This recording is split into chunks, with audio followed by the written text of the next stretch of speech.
ഐക്യജനാധിപത്യ മുന്നണിയുടെ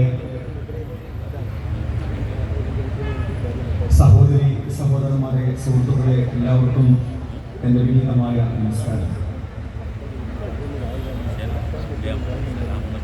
നമ്മളേവരും ആകാംക്ഷയോടെ കാത്തിരിക്കുന്നത് കർണാടകയിലെ പ്രിയങ്കരനായ ഉപമുഖ്യമന്ത്രി, ഇന്ത്യ മുന്നണിയുടെ മുന്നണി പോരാളി കൂടിയായ DK ശിവകുമാറിനെ കാണാനും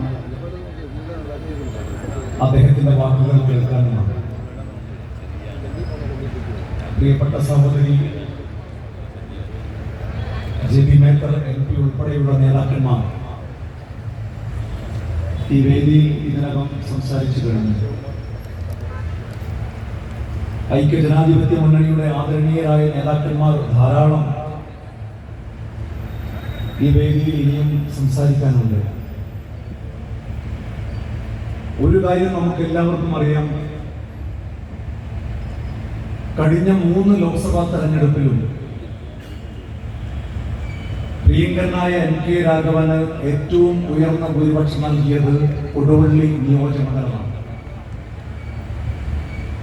ഈ ലോക്സഭാ തെരഞ്ഞെടുപ്പിലും കഴിഞ്ഞ തവണത്തേക്കാൾ ഉയർന്ന ഭൂരിപക്ഷം ശ്രീ NK രാഘവന് ഈ മണ്ഡലം നൽകുക തന്നെ ചെയ്യും എന്ന കാര്യത്തിൽ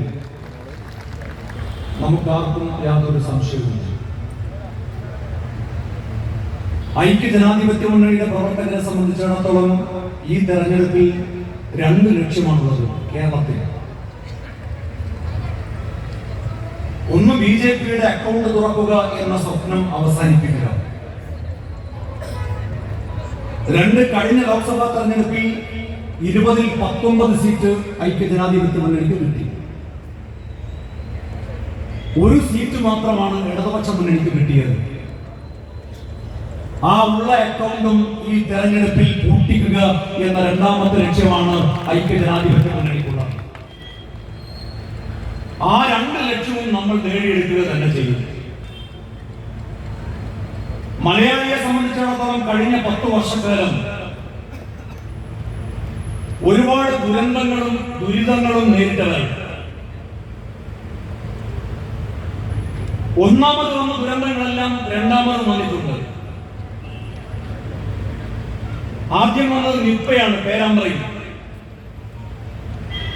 2ാമത് ചാത്തമംഗലത്താണ് നിപ്പ വന്നത്. പിന്നീട് പ്രളയം വന്നു.